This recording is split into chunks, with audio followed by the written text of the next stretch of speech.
ईश्वर महादेव, जो व्यक्ति पथभ्रष्ट हो जाए, जैसे मदिरा के नशे में पड़ गया, कहीं जुए में पड़ गया, कहीं मांसाहार में पड़ गया, कहीं व्यसन में पड़ गया, कहीं गलत काम में अगर कोई जा रहा है, तो श्रंभेश्वर महादेव के नाम से काली तिल भगवान शिव को समर्पित करी जाती है।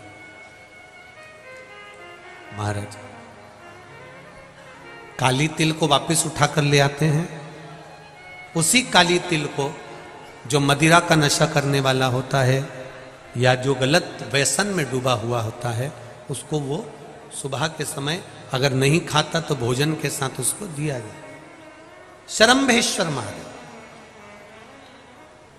एक बेलपत्री का भी बहुत अच्छा प्रयोग है श्रंभेश्वर महादेव का। मदिरा पीने वालों के लिए, मांसाहार, व्यसन में, जुए में, पेशावृत्ति में, पर नारी में, गलत जगह पर जो डूबे रहते हैं उनके लिए पहले की कथा में उसका वर्णन किया है बेलपत्री का। श्रंभेश्वर महादेव, एक बार सब बोलेंगे। कौन से महादेव? श्रंभेश्वर महादेव। फिर जम के बोल लो एक बार, श्रंभेश्वर महादेव। जब हमारे घर में क्रोध बढ़ता है या कोई गलत कार्य में जाने लगता है तो श्रंभेश्वर महादेव का हमें शरणागति लेना चाहिए। श्रंभेश्वर महादेव का पूजन करना चालू कर देना चाहिए।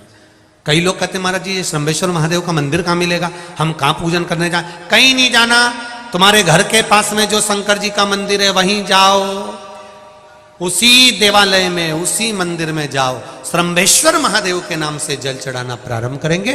वो जल जो गलत संगत में पड़ा हुआ है उसका आचमन कराना प्रारंभ करेंगे। अपने आप उसकी धीरे धीरे बुद्धि सुधरना प्रारंभ हो जाएगी। ऐसा श्रंभेश्वर महादेव का है।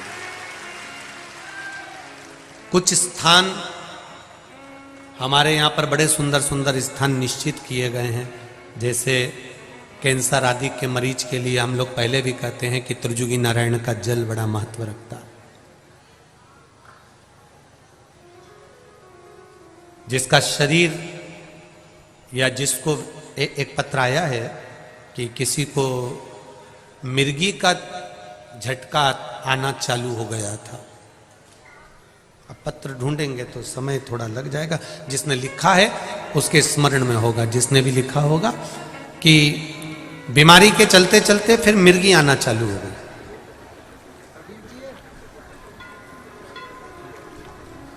जिसने भी लिखा है वो दोनों हाथ एक बार हिला देना। जिसके लिए भी लिखा हुआ वो इतना ध्यान नहीं आ रहा, तो उनको मिर्गी का झटका आना प्रारंभ हुआ। अब मिर्गी का झटका आना प्रारंभ हुआ,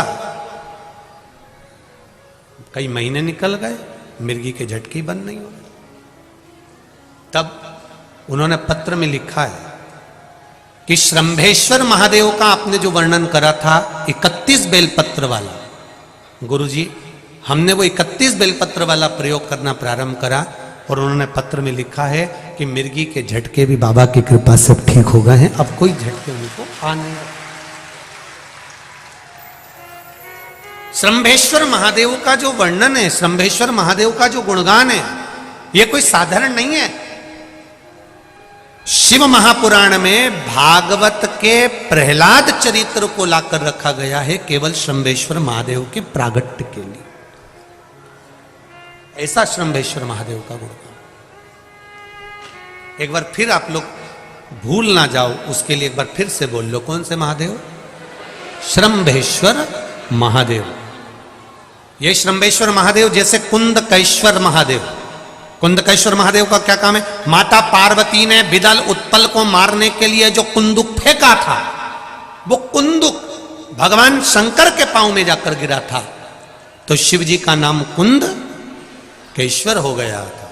जब हमारे यहाँ कोई दवाई नहीं लगती शरीर में, कोई कैंसर जैसा रोग हो गया, किडनी लीवर का रोग हो गया या बीपी शुगर का रोग हो गया, शुगर लेवल में नहीं आ रही है, तो आप शंकर जी पे से जो बेलपत्र ला रहे हो कुंदकेश्वर महादेव के नाम से लाओ। दवाई खाओ, डॉक्टर को दिखाओ, सारी जांचें कराओ, डॉक्टर के अनुसार चलो, डॉक्टर जैसा बताए वैसा करो, पर उस दवाई को भी शिव जी से कहकर कि बाबा कुंदकेश्वर महादेव का नाम लेकर उस दवाई को भी हम कुंदकेश्वर महादेव का प्रसाद समझकर पाना प्रारंभ करो, धीरे धीरे आराम लगना प्रारंभ होगा। कुंदकेश्वर महादेव रोग मुक्ति के लिए होते हैं और श्रंभेश्वर महादेव, बोलो बोलो जरा जम के, व्यसन की समाप्ति के लिए।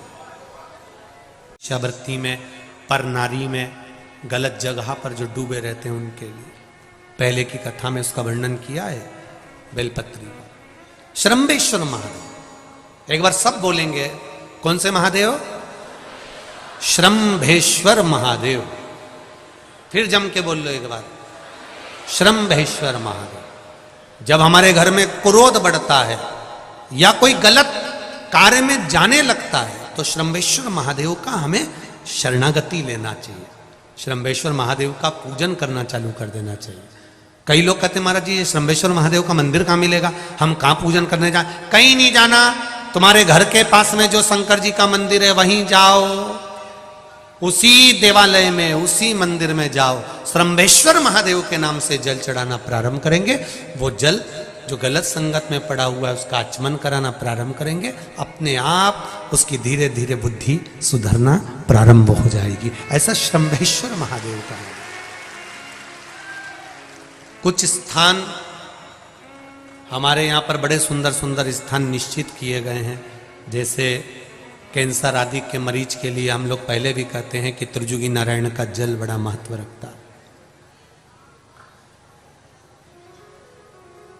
जिसका शरीर या जिसको एक पत्र आया है कि किसी को मिर्गी का झटका आना चालू हो गया था।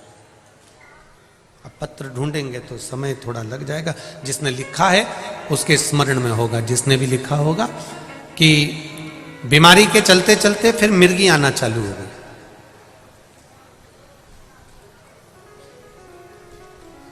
जिसने भी लिखा है वो दोनों हाथ एक बार हिला देना, जिसके लिए भी लिखा हुआ वो इतना ध्यान नहीं आ रहा।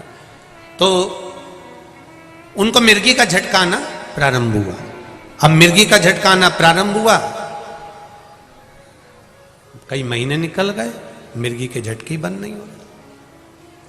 तब उन्होंने पत्र में लिखा है कि श्रंभेश्वर महादेव का आपने जो वर्णन करा था 31 बेलपत्र वाला, गुरुजी हमने वो 31 बेलपत्र वाला प्रयोग करना प्रारंभ करा और उन्होंने पत्र में लिखा है कि मिर्गी के झटके भी बाबा की कृपा से ठीक हो गए हैं, अब कोई झटके उनको आ नहीं। श्रंभेश्वर महादेव का जो वर्णन है, श्रंभेश्वर महादेव का जो गुणगान है, ये कोई साधारण नहीं है। शिव महापुराण में भागवत के प्रहलाद चरित्र को लाकर रखा गया है केवल श्रंभेश्वर महादेव के प्रागट्य के लिए। ऐसा श्रंभेश्वर महादेव का गुणगान एक बार फिर आप लोग भूल ना जाओ, उसके लिए एक बार फिर से बोल लो, कौन से महादेव? श्रंभेश्वर महादेव। ये श्रंभेश्वर महादेव जैसे कुंदकेश्वर महादेव, कुंदकेश्वर महादेव का क्या काम है? माता पार्वती ने विदल उत्पल को मारने के लिए जो कुंदुक फेंका था, वो कुंदुक भगवान शंकर के पांव में जाकर गिरा था, तो शिव जी का नाम कुंदकेश्वर हो।